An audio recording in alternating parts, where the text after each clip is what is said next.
Hey, what's up everyone? My name's Chris Winter, and in this video, I'm going to go through some of the best cameras for beginners so you can get an idea of which camera might be best for you.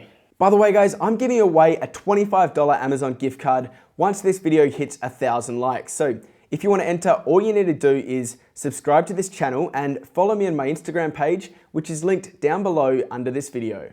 Also guys, if you haven't seen it yet, definitely make sure to check out my brand new list, the top 10 best cameras for beginners. Now a couple of these cameras make it, but some don't. So if you want to see what does come in on the list, the link will be in the description box below under this video, and you can take a look. But anyway, let's take a look at some of these cameras.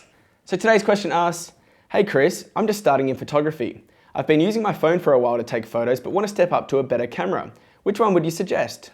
Well, first off, congratulations on wanting to step up your photography game. Photography has been such a big part of my life and I absolutely love it, and I'm sure you will too.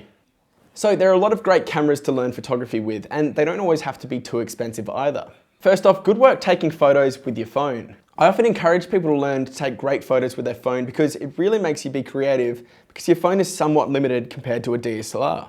But I can totally understand that you want to get a new camera, so if you are looking for a first beginner's DSLR, I'd take a look at something like the Nikon D3100. Now the D3100 came out a few years back, so it's a little older now, but it can still take some lovely photos. And if you pair it up with a nice lens, like a prime lens, which is a lens that can't zoom, you'll be able to get some really nice shots, even some nice portraits at a pretty cheap price.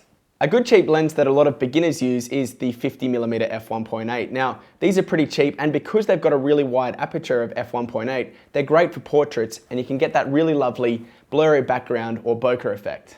By the way guys, let me know in the comments below under this video which camera you think is the best camera for beginners and why, and I'll take a look at your comments. Now, if you want to get an older Canon DSLR, I'd take a look at the Canon T2i or Canon T3i. Now, these are super cheap these days and have good 1080p filming as well. Now, if you don't want to get an older DSLR or a second-hand DSLR, these are a couple of different options that you could look at brand new. Firstly, Nikon just released their D3400. This one comes in at around about $500, and it's great value for money. It can shoot at 5 frames per second, and it can also wirelessly transfer your photos to your phone as well. By the way guys, if you want to check out any of the gear that I talk about in today's video, I've got it all linked in the description box below under this video so you can take a look. Canon also just released their Canon T6 or 1300D if you're outside of America, and this is also a great camera to learn on. It's got some basic controls, but it's also got some good manual settings for when you want to get a bit more comfortable with your camera. Now, one of my favorite little cameras is this one right here. This is the Panasonic GM1.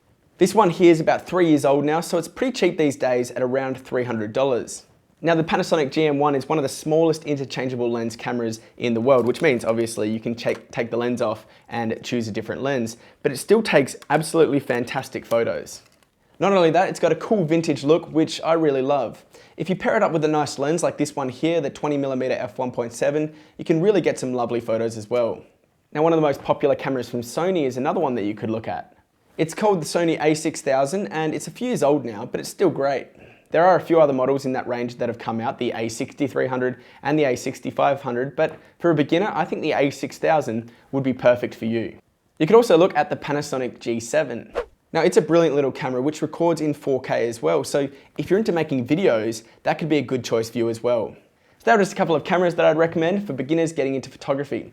Now make sure to go and follow me on Instagram to go into the draw to win this Amazon $25 gift card. And also definitely make sure to check out my brand new list, the top 10 best cameras for beginners. That link will be in the description box below under this video. You can take a look. Hope you have a fantastic day, and I'll see you next time. Bye.